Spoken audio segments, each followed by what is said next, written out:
एक एक दिन बीत रहा है, आज का दिन भी बीत गया, आगे आने वाला दिन भी बीत जाएगा। जो विद्या से युक्त व्यक्ति होता है वो क्या विचारता है कि एक एक दिन बीतने के साथ मेरी जो आयु है वो कम होती जा रही है। जैसे परीक्षा की तारीख निश्चित हो गई तो विद्यार्थी दिन गिनते हैं, कितने दिन रह गए परीक्षा में। जैसे जैसे दिन बीतते जाते हैं वो फिर और पुरुषार्थ करते हैं और गंभीर हो जाते हैं, घूमना फिरना बंद कर देते हैं कि अब तो कल परीक्षा है, बस आज का ही दिन है। इसी प्रकार से जो विद्या से युक्त व्यक्ति होता है वो जैसे जैसे दिन बीतता है वैसे वैसे वो और गंभीर होता जाता है कि ये तो आयु कम होती जा रही है, समय कम होता जा रहा है, जिस लक्ष्य की प्राप्ति के लिए समय मिला था वो कम हो रहा, तो वो गंभीर होता।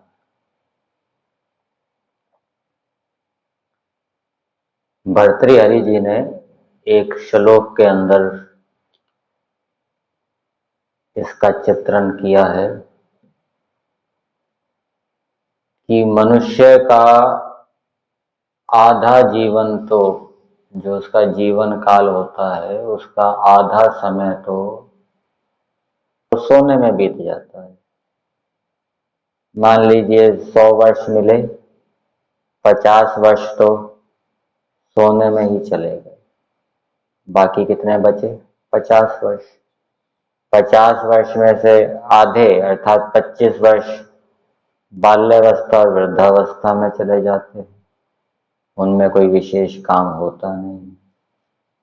शेष बचे 25 वर्ष, और वो शेष 25 वर्ष रोग में, वियोग में, धंधे करने में, नौकरी करने में, बच्चों के लालन पालन आदि में ही बीत जाते हैं।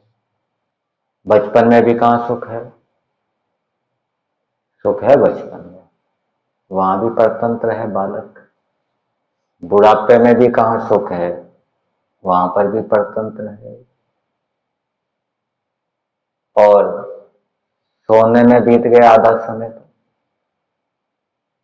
और फिर नौकरी धंधा किया, बच्चों का पालन किया, तो सारा जीवन ही दुखमयी है। सौख्यम कुतः प्राणी नाम, प्राणियों को सुख कहाँ? अर्थात ये छोटे से जीवन में सुख लेने की आशा छोड़ दो। इस छोटे से जीवन में सुख लेने की आशा छोड़ दो। यहाँ तो संघर्ष ही संघर्ष करना पड़ेगा, पुरुषार्थ ही पुरुषार्थ करना पड़ेगा। जो इस प्रकार से विचार करता है वो तो उन्नति प्रगति करता है, और जो सुख देखता है कि यहाँ भी सुख है, यहाँ भी सुख है, वो फिर सुख को प्राप्त करने का प्रयास करता है, वो फिर पुरुषार्थ ही नहीं होता। तो ऐसा विचार करना चाहिए कि जीवन के अंदर तो दुख ही दुख है, ठीक है ना। सुख भोगने की आशा छोड़ दो, छोटा सा जीवन है, इसमें निरंतर पुरुषार्थ तपस्या करते रहो, जिससे कि अगला जीवन क्या है, अच्छा बने। तो ऐसा विचार करने से व्यक्ति क्या है, तपस्वी बनता है, पुरुषार्थी बनता है, सुख लेने की जो वृत्ति है उसकी दूर होती।